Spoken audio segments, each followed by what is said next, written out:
Some of them never come home to fanfares.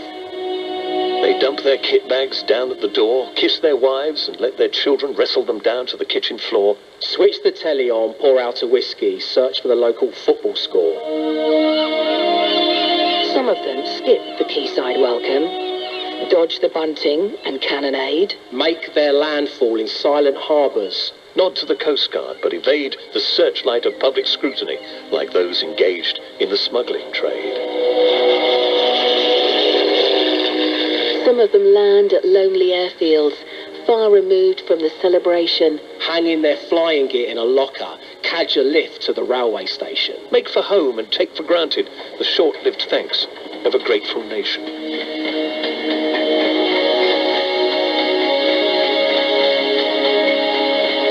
Some of them miss the royal salute, the victory parade along the Mall. The flypast, the ships in formation passing, the cheering crowds on the harbour wall.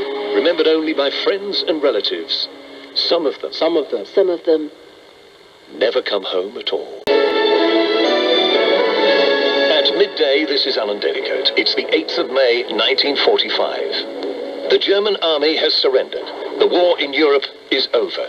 A message has been received at Downing Street from Prime Minister Winston Churchill's wife, Clementine, who's in Moscow on a mission for the Red Cross. The telegram said, "All my thoughts are with you on this supreme day." We understand that the Prime Minister is currently sitting up in bed, working on this afternoon's victory speech. In France, the 8-month-long siege of Dunkirk is over. German forces have surrendered to our brave Czech allies.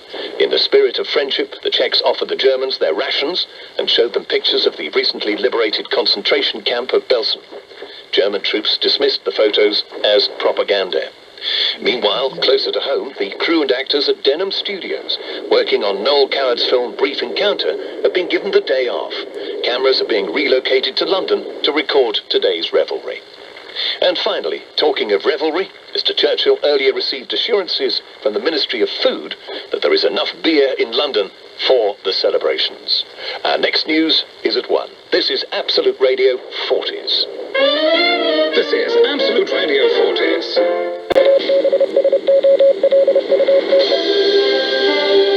Broadcasting to Great Britain and the Commonwealth on 247 and 250 meters on the medium wave band. This is Absolute Radio 40s. At 4 o'clock, this is Alan Dedicoat. It's the 8th of May, 1945. The German army has surrendered. The war in Europe is over. Since his address to the nation an hour ago, the Prime Minister, Winston Churchill, has been driven in an open car the short distance from Downing Street to the House of Commons. The crowds were so large that mounted police had to clear the way. Mr. Churchill stood on the front seat of the car next to his detective and shook hands with the crowd as the car inched forward. Those close to the car said that the engine wasn't running. It was pushed by the people surrounding the vehicle. An update from the Channel Islands now, where an hour ago the islanders listened to Mr. Churchill's speech on radios they'd hidden for 5 years.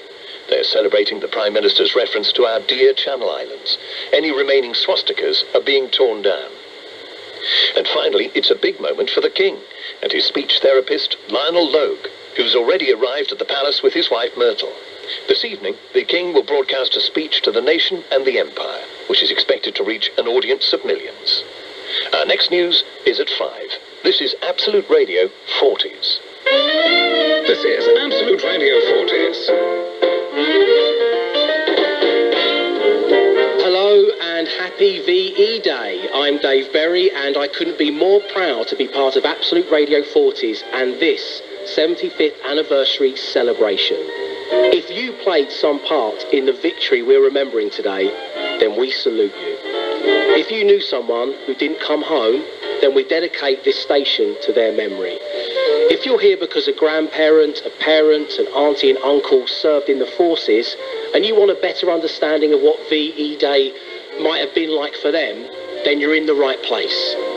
We will talk about some history, we'll share some memories, but most of all, we will try to embody all of the street parties that should have been held today, all of that celebratory atmosphere wrapped up into one incredible radio station. And how do we go about doing that?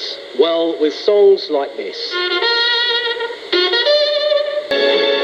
5 o'clock, this is Alan Dedicoat. It's the 8th of May, 1945. The German army has surrendered. The war in Europe is over. Prisoners of war are beginning to arrive back in Britain. Legless Ace is back, reads the headline in today's London Evening News, celebrating Douglas Bader's return to Britain. The legendary fighter pilot has been held in a camp in Germany. London continues to lead the celebrations. In the past hour, a squadron of 6 US Air Force Flying Fortress bombers flew in impressive formation over the West End. Meanwhile, the Prime Minister has led MPs from the Houses of Parliament to a service at St Margaret's. The party atmosphere that's the order of the day was put on hold while Canon Don, the Speaker's chaplain, recited the names of the 21 MPs who've lost their lives during the war. And finally, the VE Day party hasn't quite reached the House of Lords. Peers spent this afternoon revelling in a second reading of the Pontypool gas bill, during which Lord Hankey inquired about the present extraction rate of flour.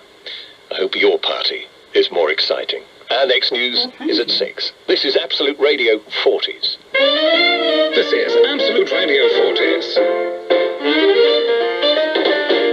Happy VE Day. I'm Claire Sturgis, and thanks to Alan Dedicoat. I'm learning so much from these news bulletins. This is a celebration station. However you're marking the 75th anniversary of VE Day, I hope we're a fitting soundtrack. Historian Dan Snow answers some questions about VE Day.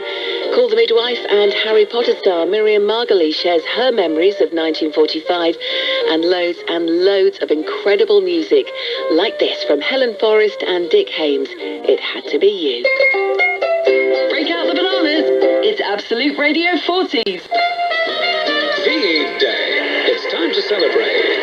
Trade your rations and spend the day with your family inside the Anderson shelter. This timeless message is brought to you by Absolute Radio 40s, reminding you that you're not the first person ever to have run out of eggs. At 7 o'clock, this is Alan Dedicoat. It's the 8th of May, 1945. Our main headline, celebrations continue around Europe for VE Day. The Prime Minister has delivered yet another speech, this time to 50,000 people in Whitehall from the balcony of the Ministry of Health. In all our history, we have never seen a greater day, he told them. This is your hour. This is your victory. It's not victory of a party or of any class.